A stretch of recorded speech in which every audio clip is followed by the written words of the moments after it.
Perusahaan roket milik Elon Musk, SpaceX, dikabarkan bersiap menggelar penawaran umum perdana, IPO, pada 2026 dengan target penggalangan dana lebih dari 25 miliar dolar AS atau sekitar 416,47 triliun rupiah, asumsi kurs Rp16.659 per dolar AS.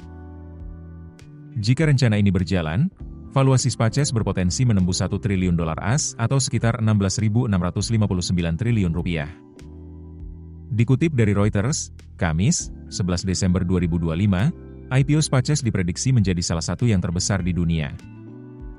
Rencana IPO ini didorong rencana ekspansi cepat bisnis Starlink, layanan internet satelit milik SpaceX, termasuk rencana layanan langsung ke perangkat seluler dan kemajuan pengembangan roket Starship untuk misi bulan dan Mars. Menurut sumber anonim, SpaceX sudah memulai diskusi dengan sejumlah bank untuk meluncurkan IPO sekitar Juni atau Juli 2026. Perusahaan belum memberikan komentar resmi mengenai rencana tersebut. Pembahasan IPO berlangsung di tengah bangkitnya pasar IPO global pada 2025 setelah 3 tahun yang relatif lesu. Eksekutif Wall Street memperkirakan momentum ini berlanjut pada 2026, didukung pipeline perusahaan besar yang bersiap menguji minat investor. SpaceX merupakan salah satu peluang paling menarik di pasar IPO global dan telah menjadi daftar impian bagi beberapa investor selama bertahun-tahun, kata Samuel Kerr, kepala pasar modal ekuitas di Merger Market. Selama ini, banyak startup besar memilih tetap privat lebih lama sambil terus menggalang modal di pasar privat. Kehadiran IPO dari perusahaan seperti SpaceX diperkirakan dapat mendorong lebih banyak startup menuju penawaran publik. Berdasarkan data Crunchbase, SpaceX merupakan startup privat dengan valuasi tertinggi kedua di dunia setelah OpenAI. OpenAI dan rivalnya, Anthropic, juga disebut tengah berdiskusi untuk IPO pada tahun depan.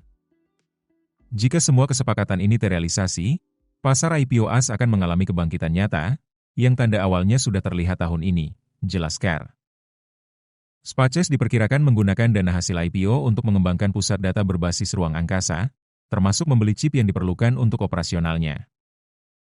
Di AS sendiri sejumlah miliarder dan perusahaan privat saling berlomba mengeksplor ruang angkasa dengan menanamkan modal besar di roket, satelit, dan misi bulan, termasuk SpaceX dan Blue Origin milik Jeff Bezos. Peluang ini semakin terbuka setelah NASA banyak mengandalkan kemitraan komersial seiring meningkatnya belanja pertahanan. Industri ruang angkasa pun menjadi arena strategis bagi dominasi teknologi, keamanan nasional, dan peluang ekonomi. Namun, investor juga mencermati kemampuan Elon Musk menjalankan beberapa perusahaan bernilai lebih dari 1 triliun dolar AS sekaligus. Kondisi ini dapat membuat sebagian investor berhati-hati. Download aplikasi Kontan sekarang di App Store atau Play Store. Keputusan bisnis terbaik datang dari data, bukan tebakan. Mudah berlangganan Business Insight dengan subscribe with Google.